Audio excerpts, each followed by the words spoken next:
મહુમતી બાગમાં થયેલ હત્યા પ્રકરણે 2 આરોપીઓને ગંગાચળિયા પોલીસે ધરપકડ કરી। મહુમતી બાગમાં જૂની અદાવતે ઉબેદ કરીમભાઈ અને જાહિર મિયા સૈયદે સામસામે આવી ફાયરિંગની ઘટના બની હતી,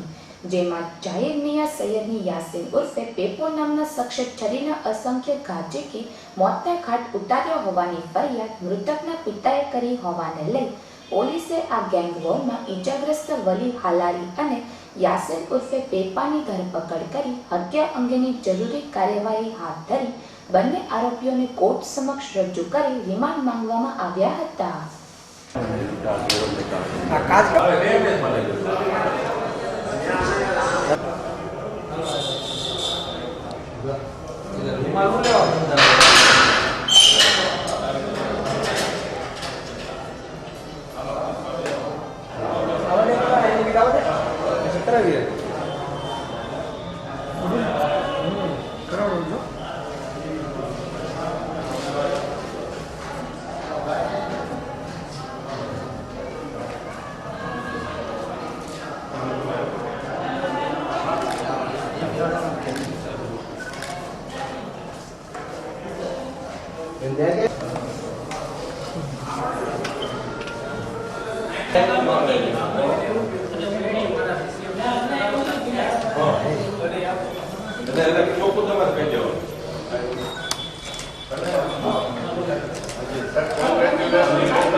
ગંગાચળિયા પોલીસ સ્ટેશનમાં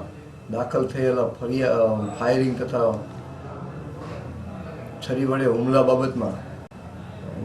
આ કામના આરોપી યાસીન ઉર્ફે પેપો ને આજે નામદાર કોર્ટમાં રજૂ કરતા 5 તારીખના 5/1/17 કલાક 16:00 સુધીની રિમાન્ડ આપેલ છે। આરોપી પાસેથી આ ગુનામાં વાપરેલ છરીઓ,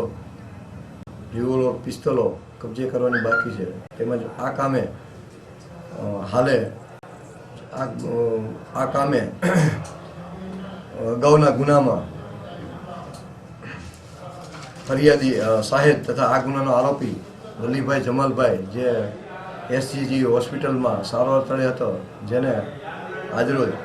રજા આપતા હોસ્પિટલમાંથી આ ગુનાના કામમાં ધોરણસર 7:30 વાગે 29 અટક કરવામાં આવેલ છે, જેની પણ આ ગુનામાં હથિયારો તેમજ છરીઓ તથા અન્ય આરોપીઓ જે પકડવાના બાકી છે તેને પકડવા માટે તજવીજ હાથ ધરેલ છે। સર, કેટલી રિવોલ્વર પિસ્તોલ કબજે લેવાય છે? અત્યાર સુધી આરોપીઓ રીઢા હોય જેથી હજી સુધી કોઈ આ ગુનાના કામમાં મુદ્દામાલ હસ્તગત થયેલ નથી, પરંતુ અત્યારે તમામ તજવીજ જારી છે।